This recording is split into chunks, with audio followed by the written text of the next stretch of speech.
Bonjour à tous, j'espère que vous allez bien. Je vous retrouve dans cette vidéo pour aborder un questionnement éthique vis-à-vis de l'interventionnisme par rapport à la souffrance des animaux sauvages.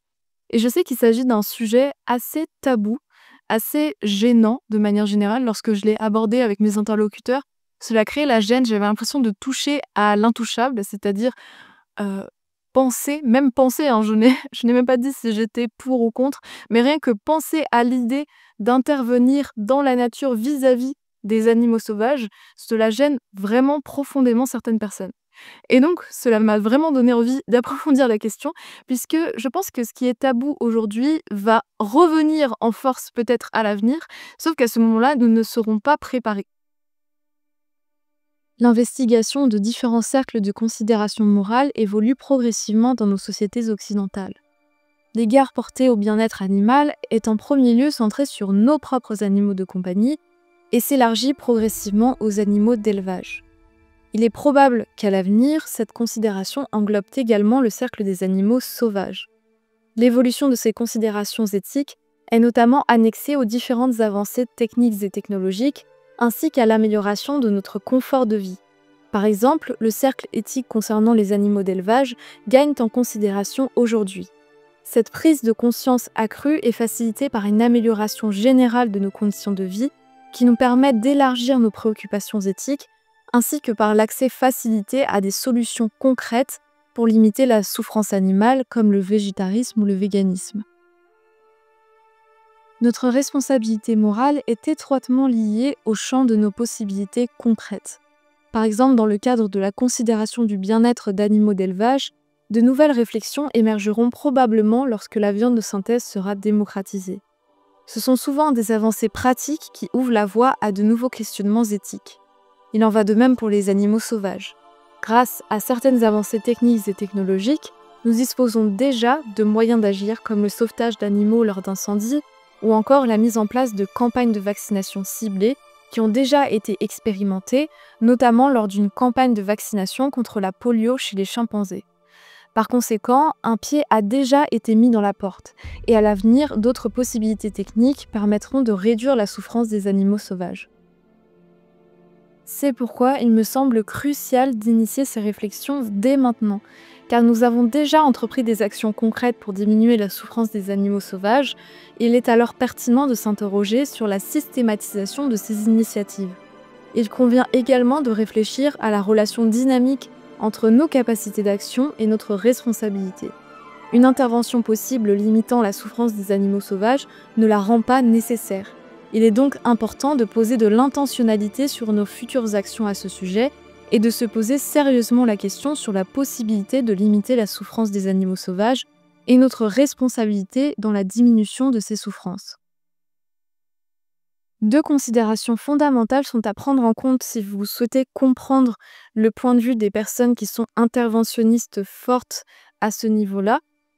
Il s'agit premièrement de la volonté de réduire au maximum les souffrances sur Terre, donc une forme d'utilitarisme négatif, même si certains utilisent aussi un utilitarisme positif.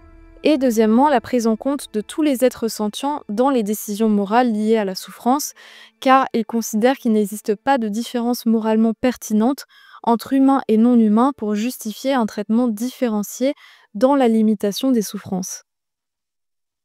Cette vidéo sera organisée en deux parties, car sinon je pense qu'elle fera à peu près 1 heure et je n'ai pas spécialement envie de poster et de monter une vidéo d'1 heure, ça me semble un petit peu long. Donc j'essaierai de sortir l'autre partie rapidement et j'espère que vous resterez connectés pour voir aussi l'autre partie. Pour ceux qui ne connaissent pas le terme de sentience, pour un être vivant, c'est la capacité à ressentir les émotions, la douleur, le bien-être, etc. et à percevoir de façon subjective son environnement et ses expériences de vie. Et il s'agit d'un sujet qui est quand même beaucoup étudié en neurosciences. Il ne s'agit pas juste d'une notion philosophique, il y a des critères de sentience qui ont été définis en neurosciences. Les réflexions que je vais aborder dans cette vidéo ont beaucoup été abordées par un mouvement d'éthique animale qui se nomme le RWAS, je ne sais pas comment il se prononce, puisqu'à chaque fois je le vois à l'écrit, et cela signifie Reducing Wild Animal Suffering, réduire les souffrances des animaux sauvages. Et il s'agit d'un mouvement d'éthique animale qui réfléchit à notre devoir ou non d'intervenir vis-à-vis des animaux sauvages et de la limitation des souffrances des animaux sauvages, et qui propose un certain nombre de réflexions autour de ces sujets que je trouve très intéressantes.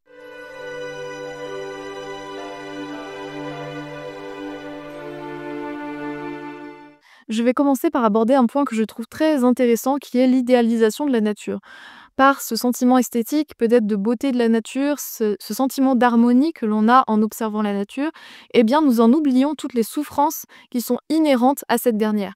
Et le fait que l'humain a constamment essayé de se distancier de la nature, a constamment essayé de se distancier de tous les aléas négatifs qu'apportait la nature, toutes les souffrances liées à la famine, liées aux agressions du fait d'être un animal de proie, liées aux agressions, heu, aux intempéries, aux catastrophes naturelles.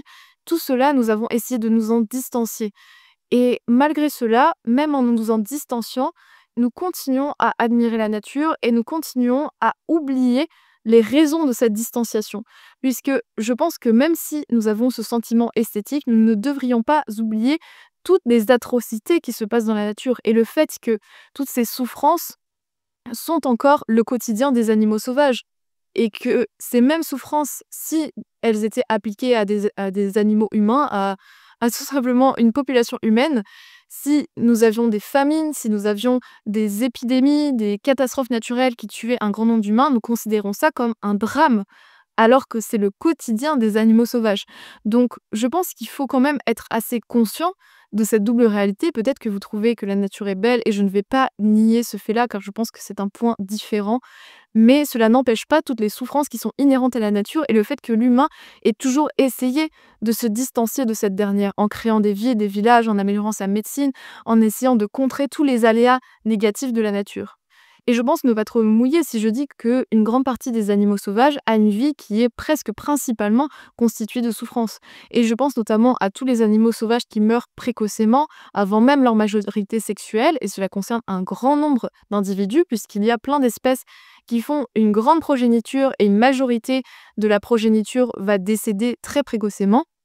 Et comme la cause du décès est en général une cause parfois de souffrance, par exemple le fait de mourir de froid, de faim ou de mourir déchiqueté par un prédateur, s'il s'agit d'animaux qui sont sentients, à ce moment-là, leur vie n'aura été remplie quasiment que de souffrance.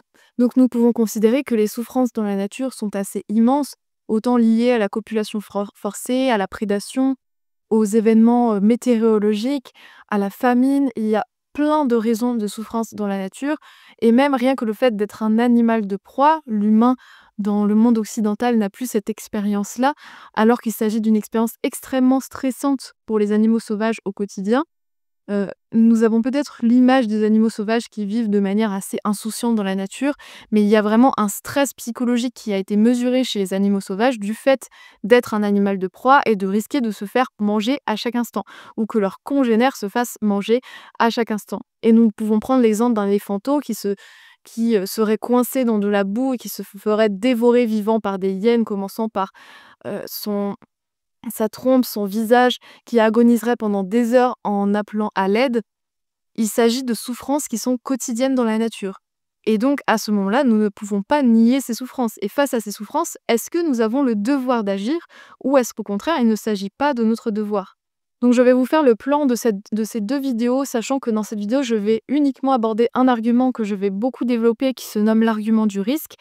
Et l'argument du risque, c'est le fait que le coût du changement proposé est trop élevé, le changement proposé par les interventionnistes, car il met en danger des acquis précieux. Et je vais notamment aborder l'argument écocentriste, l'argument de la préservation des espèces et l'argument biocentriste. Il y a d'autres arguments intéressants que je vais aborder dans la deuxième vidéo, comme l'argument de la relationnalité.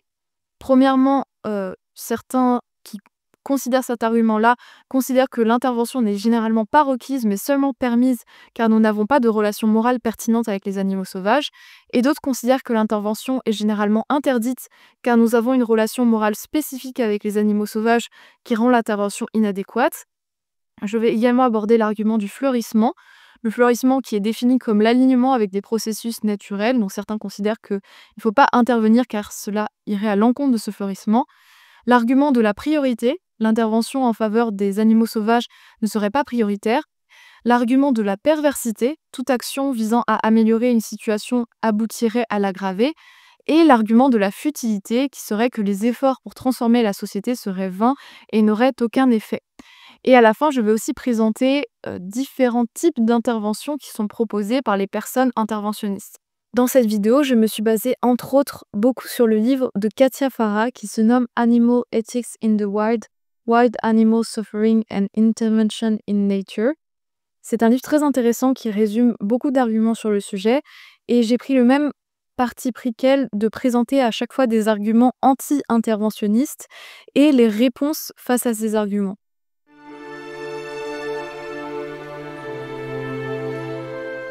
Donc je vais commencer par l'argument du risque que je trouve intéressant. Déjà, il faut comprendre que toutes les facettes de cet argument sont orientées vers le fait que la limitation de la souffrance animale des animaux sauvages irait à l'encontre de d'autres valeurs ou de d'autres concepts et donc ne serait pas compatible avec ces autres valeurs et ces autres concepts. Il y aurait une forme de confrontation. Je vais commencer par présenter une sous-partie de cet argument du risque que je trouve intéressant mais avec lequel je ne suis pas spécialement d'accord, même s'il y a d'autres sous-partie de l'argument du risque avec lesquels je suis d'accord mais que j'aborderai par la suite, qui est l'argument écocentriste. Il s'agirait de personnes qui considèrent qu'il y a une importance, peut-être une beauté, peut-être quelque chose à préserver dans les écosystèmes. Et ils donnent une importance au concept de communauté biotique. C'est-à-dire que dans leur vision, chaque animal, chaque être vivant est une sorte d'instrument qui fait partie de cette communauté biotique et qui fait partie de cet ensemble qu'ils essaient de préserver. Ils essaient de préserver la notion même d'écosystème. Et sauf que préserver les entre guillemets écosystèmes va parfois, si ce n'est souvent, à l'encontre de la limitation de la souffrance animale. Avant d'avancer le prochain argument, je souhaitais rappeler le type d'interventions qui sont parfois proposées par des interventionnistes et qui ne sont pas juste des interventions faibles comme des sauvetages, la distribution de nourriture ou autres, mais qui parfois veulent vraiment modifier les écosystèmes pour limiter la souffrance animale, comme le fait de favoriser des écosystèmes avec des grands mammifères qui font peu de progéniture et donc où il y a peu de mortalité. Par exemple, on a pu observer que dans les écosystèmes avec des éléphants, il y avait très peu de prolifération de petits mammifères à forte portée. Et donc l'idée serait de favoriser des écosystèmes avec une faible souffrance des animaux sauvages. Et donc cette volonté de limiter la souffrance animale va directement à l'encontre d'une autre perception plus écocentriste, qui est la volonté de préserver ou de retrouver certains écosystèmes, certains concepts d'écosystèmes, comme par exemple avec la réintroduction du loup pour retrouver un certain équilibre passé, ou le fait d'aller plutôt vers certains types d'écosystèmes avec une plus grande diversité d'espèces, ou d'avoir comme ça des buts conceptuels d'écosystèmes particuliers, mais où le critère principal n'est pas la souffrance animale. Parce que techniquement, si nous sommes assez jusqu'au boutiste dans l'interventionnisme concernant la limitation de la souffrance des animaux sauvages, les écosystèmes de demain ne ressembleraient en rien aux écosystèmes d'aujourd'hui, car il y aurait de grosses modifications pour limiter la souffrance animale. Bon, après, il n'y a pas besoin d'être aussi jusqu'au boutiste, il y a d'autres personnes qui sont interventionnistes, mais de manière plus limitée. Mais disons qu'il y a forcément des frictions qui vont qui vont exister entre une vision conceptuelle de certains écosystèmes, de la manière dont ils devraient être, et une vision du primat de la souffrance animale, et donc du fait que la forme de l'écosystème n'est pas réellement d'importance. Mais là où je ne suis pas spécialement d'accord avec cet argument, c'est que je pense qu'il est beaucoup basé sur des chimères et que ces personnes parlent souvent d'équilibre des écosystèmes, de santé des écosystèmes, et que tout ceci, dans la littérature scientifique, n'a pas réellement de sens. C'est-à-dire que lorsque l'on parle d'équilibre des écosystèmes à préserver ou à retrouver, nous parlons de quelque chose d'assez chimérique qui est basé sur une homéostasie que l'on observe au sein des êtres vivants, chez l'humain, chez d'autres animaux, du fait que lorsqu'un déséquilibre se produit dans notre corps, par exemple, lorsque je mange un muffin, eh bien, il va y avoir des signaux afférents qui vont être envoyés dans mon cerveau, une détection d'un déséquilibre du niveau de glycémie, et après, il va y avoir d'autres signaux efférents qui vont réguler ce taux avec de l'insuline, par exemple. Et il y a tout ce phénomène d'homéostasie qui fait que mon corps va tout le temps rester à peu près dans une certaine tranche en termes de rythme cardiaque, en termes de respiration, sur plein de métriques. Mon corps va toujours rester assez stable et a besoin de retrouver cette stabilité pour être en bonne santé. Alors que chez les écosystèmes, cela ne fonctionne pas de la même manière. Il n'y a pas cette notion d'équilibre qui est aussi claire que chez les êtres vivants. Il s'agit même d'une notion, je disais, assez chimérique, car par exemple, si je prends un écosystème assez verdoyant, avec plein d'arbres, etc., et que au fil des centaines d'années, cet écosystème évolue et devient désertique, Il s'agira juste d'un autre écosystème. Il ne s'agira pas d'un écosystème malade, il s'agira juste d'une évolution de l'écosystème. Donc on ne peut pas vraiment faire ce parallèle de manière aussi directe. Je pense qu'il y a 2 points importants à prendre en compte si l'on souhaite étudier la notion d'équilibre des écosystèmes, qui selon moi est une notion très floue qu'il ne faudrait pas utiliser comme argument. Déjà, la notion de résistance, est-ce qu'un écosystème peut résister à des perturbations extérieures? Ou alors la notion de résilience, est-ce qu'un écosystème peut revenir à son état antérieur après une perturbation? Et pour atteindre cette notion de résistance ou de résilience, il y aurait 2 grandes méthodes possibles. Déjà, un contrôle actif de l'état du système qui serait permis par un programme contenu dans l'écosystème et qui le conduirait constamment vers un état cible. Ou alors, deuxième option, des dynamiques entre des parties interactives qui conduiraient vers un ou plusieurs états d'équilibre qui seraient atteints passivement par l'autorégulation entre ces parties. Par exemple, des dynamiques entre les proies et les prédateurs qui amèneraient à un état d'équilibre. Donc si nous considérons le premier cas, le fait que les écosystèmes seraient programmés pour atteindre un état cible, c'est encore une fois une analogie qui est faite avec des êtres vivants qui, eux, certes, sont programmés à l'échelle moléculaire pour atteindre une certaine expression phénotypique qui sera ensuite modélisée par rapport à des lois néo-darwiniennes. Et donc, c'est cette expression phénotypique qui va aussi maximiser leur fitness, maximiser donc leur taux de reproduction, le fait qu'ils ne meurent pas prématurément. Donc, il va y avoir quand même une certaine expression d'un programme à travers les espèces. Mais cela ne signifie pas que cette expression du programme à l'échelle individuelle s'exprime de la même manière à l'échelle des écosystèmes. Ce n'est pas forcément un effet de somme et donc il y aurait une sorte de grand programme des écosystèmes car les écosystèmes sont remplis de petits programmes qui créeraient un grand programme. Non, cela ne fonctionne pas comme ça puisque les petits programmes sont plutôt conçus pour maximiser l'accaparement des ressources. Donc c'est tout l'inverse de la création d'un équilibre entre les espèces. Au contraire, il y a des espèces qui vraiment maximisent leur accaparement des ressources et détruisent vraiment ce qu'il y a autour d'elles. Et ce n'est pas pour autant qu'elles vont se faire équilibrer par d'autres espèces. Et on le voit très bien, notamment avec l'espèce humaine, avec d'autres espèces que l'on considère comme des espèces invasives et qui détruisent beaucoup d'autres espèces qui s'accaparent toutes les ressources. La deuxième méthode énoncée, donc qui ressemble beaucoup à la première, c'est juste la manière de l'atteindre qui est peut-être différente, serait un équilibre écosystémique qui serait apporté par un équilibre de sélection entre les groupes, mais sauf que ce n'est pas si simple en application puisque, en général, c'est assez rare d'observer vraiment un équilibre sur le long terme d'un écosystème qui change assez peu parce qu'il y a un équilibre entre les espèces qui fait que le nombre d'individus dans chaque espèce ne va pas d'un coup exploser et détruire d'autres espèces autour et qu'il y ait un relatif équilibre. C'est assez rare de le voir sur le long terme.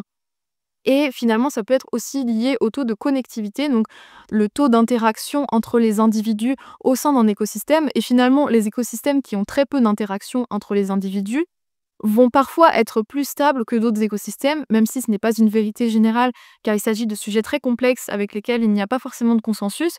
Mais disons que s'il s'agit d'un écosystème avec finalement peu de connectivité entre les différentes espèces, et qui reste assez stable dans le temps, ce n'est pas l'image d'Épinal de ce que certains imaginent comme l'équilibre des écosystèmes, plein d'espèces qui cohabiteraient ensemble, il y aurait des effets d'équilibre spontanés qui se créeraient.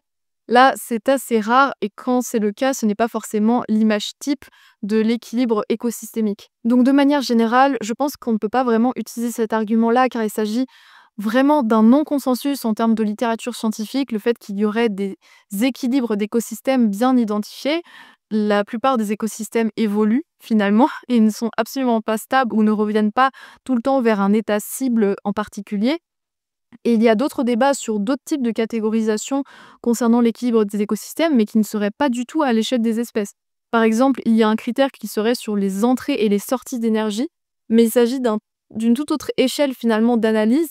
Donc je pense que si un jour on trouve un consensus sur ce sujet, ce ne sera même pas forcément à l'échelle des espèces. Et de plus, ce n'est pas parce que l'on observe une relative stabilité chez certains écosystèmes que doit en déduire des règles prescriptives qu'il faudrait forcément ad vitam aeternam que ces écosystèmes restent tels qu'ils sont actuellement.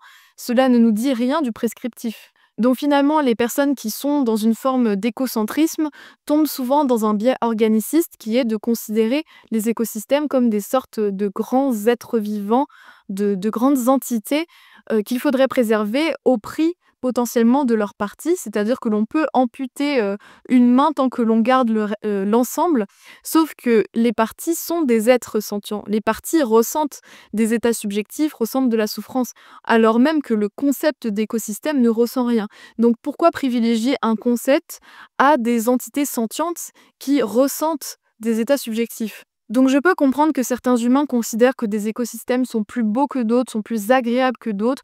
Peut-être que des écosystèmes avec moins de méduses vénéneuses, d'insectes en tout genre plairaient plus à certains humains. Mais dans ce cas, il faut assumer qu'il s'agit de critères très anthropocentrés et que ce n'est pas forcément pour le bien-être des animaux ou ni pour le bien-être de quoi que ce soit, de quelque concept que ce soit, puisqu'il ne s'agit que de concepts que nous créons et que les équilibres d'écosystèmes ne sont pas forcément un consensus scientifique, de notions très définies qu'il faudrait préserver.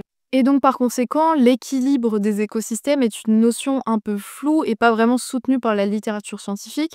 Et autant il nous semble totalement acceptable d'intervenir dans des écosystèmes lorsqu'il s'agit de retrouver certains états qui nous semblent convenables, comme la réintroduction du loup, aussi la recréation de certains écosystèmes humides, par exemple. Il y a un certain nombre d'interventions qui nous semblent totalement bonnes, mais le fait de prendre en compte la souffrance animale et d'intervenir dans ce sens est souvent considéré comme une mauvaise chose. Et donc, il s'agirait de le justifier pourquoi il s'agit d'une mauvaise chose, le justifier soit moralement, soit par d'autres voies, parce que c'est quand même un peu étrange d'avoir plein de critères qui nous permettent de justifier certaines interventions, mais que les interventions allant dans le sens de la limitation de la souffrance ne soient pas concevables. Je pense qu'un autre point à prendre en compte, mais assez difficile à formaliser rationnellement, est le ratio idéal d'ordre et de désordre. Il est difficile de justifier rationnellement le fait de ne pas ordonner lorsque nous pouvons ordonner. Est-ce néanmoins une bonne chose de le faire? Est-ce le rôle de l'homme de maîtriser, de classer et de détruire ce qui dépasse? L'ordre parfait a-t-il déjà fait des heureux et est-il même possible? Pour ma part, j'ai l'impression qu'il s'agit parfois d'une forme d'hubris démesurée, ranger l'environnement comme s'il s'agissait de meubles d'une maison où chaque chose aurait sa place selon les critères du maître des lieux. L'idée de réarranger les écosystèmes ne me plaît guère, mais j'ai bien conscience que nous avons déjà des répercussions sur ces derniers, même lorsque nous agissons sans intention. Est-ce donc notre rôle de compenser ces dégâts ou modifications involontaires? Est-ce notre rôle d'aller plus loin et de modeler le monde entier à l'image de notre morale?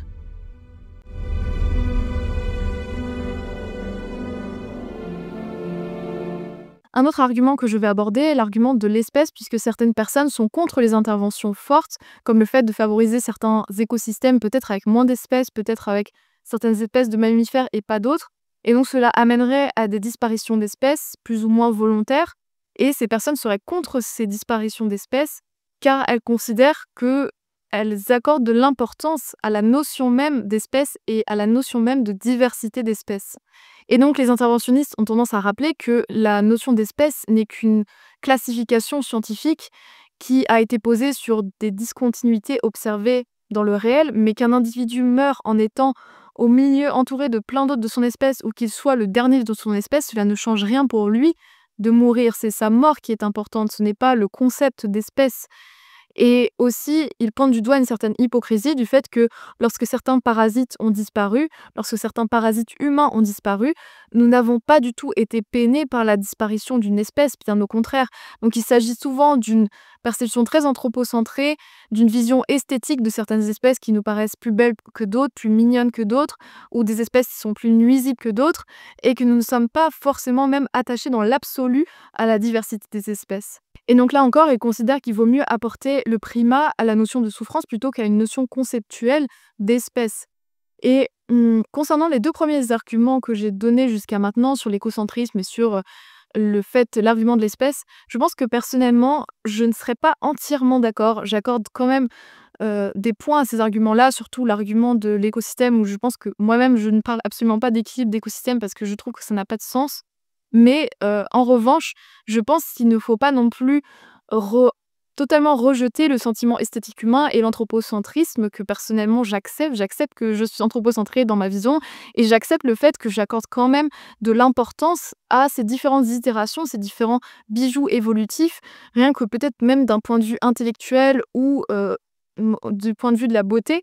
Il y a plein d'espèces qui sont factuellement inutiles, mais que je trouverais dommage de voir disparaître parce que je me dis que je trouverais ça triste de ne plus voir une même itération du réel, de ne plus voir ce scarabée avec cette forme et cette couleur, de me dire que lorsqu'il disparaîtra, il n'y en aura plus jamais d'autres peut-être, à part si on en recrée artificiellement, mais là on va un petit peu loin. Et personnellement, j'accorde de l'importance esthétique presque à la notion d'espèce. Mais je pense que ces axiomes-là, ces axiomes plus liés à l'esthétique sont aussi difficiles à démontrer que les axiomes juste liés à la souffrance animale.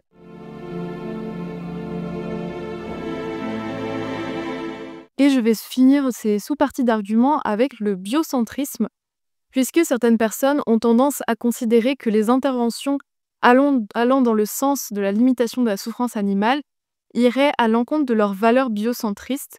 Et le fait d'être biocentriste, c'est de considérer que chaque être vivant a un bien propre, que sa vie a de la valeur et que sa vie a de la valeur en elle-même au-delà de ce qu'il peut percevoir, ressentir ou autre. Toutes les vies ont de la valeur, qu'il s'agisse d'une bactérie, d'une plante, d'un animal ou autre. Et j'ai tendance à avoir beaucoup d'acquaintance avec ce type de posture, puisque je considère que, certes, certains animaux ont eu cet avantage ou cet inconvénient évolutif de pouvoir commencer à ressentir des états subjectifs, de la douleur ou autre, ce qui fait d'eux des êtres sentients. Mais je considère qu'il s'agit plus d'un aléa de l'évolution naturelle et donc pourquoi prendre ce critère en particulier comme étant déterminant, sachant qu'en plus il y a quand même des niveaux de sentience qui sont différents selon les êtres vivants. Donc personnellement, j'ai tendance à être à la fois sentientiste, mais à la fois à prendre aussi en compte l'argument biocentriste et de considérer que chaque vie a une importance et c'est aussi ce qui fait que juste, je n'arrache pas des plantes, sans raison ou des arbres sans raison et encore, peut-être que nous apprendrons des choses sur, le ressenti des arbres à l'avenir, je ne sais pas. Mais disons qu'à l'heure actuelle, ils ne sont pas considérés comme sentients et c'est aussi un des autres problèmes que je trouve, c'est que la sentience est quand même, difficile à mesurer chez certains animaux. Il y a des animaux qui ont été introduits que très récemment, comme dans la classification d'animaux sentients, certains insectes notamment. Donc je trouve ça un peu limite de juste se baser là-dessus.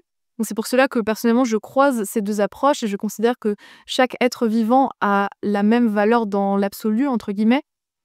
Et mais dans la pratique, je sais très bien que je favorise plutôt le critère de la sentience, notamment dans mes choix alimentaires, que ce critère de la sentience prend toujours un petit peu le dessus en termes pratiques, parce que lorsqu'il faut faire des choix moraux, là, à ce moment-là, ce critère-là reprend un petit peu le dessus face au fait que tous les êtres vivants aient la même valeur. Et justement, voici l'une des critiques des interventionnistes qui ont tendance à dire, certes, vous avez une vision biocentriste, mais dans les faits moraux, vous n'adoptez pas d'actes biocentristes. Vous êtes toujours dans une vision plus ou moins sentientiste, puisque vous favorisez souvent les êtres sentients par rapport aux êtres non sentients. Par exemple, lorsqu'un arbre est atteint d'un parasite, on va plutôt prendre le parti de l'arbre. Lorsqu'un renard est atteint de bactéries, nous n'allons avoir aucune empathie pour la bactérie et plus de l'empathie pour le renard et nous avons envie que, le renard, son organisme tue les bactéries et pareil pour nos propres enfants, nous favoriserons toujours nos enfants par rapport à d'autres espèces et nous considérons que leur vie vaut plus. Bon là, il s'agit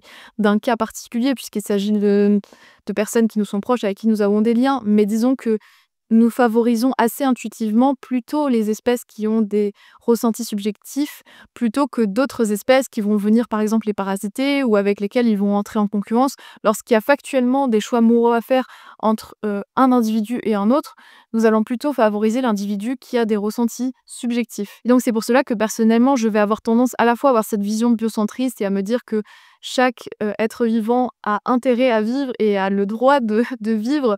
Si on n'a aucune raison de le tuer, pourquoi le tuer? Mais sinon, en termes de hiérarchisation, je vais quand même hiérarchiser plutôt les êtres sentients dans mes décisions morales. Donc voilà les différents premiers arguments que j'avais envie d'aborder dans cette vidéo. J'espère que cette première partie vous aura plu et j'ai hâte d'aborder les autres arguments par rapport à ce sujet intéressant. Donc n'hésitez pas à réagir en commentaire, à me donner votre avis et à bientôt.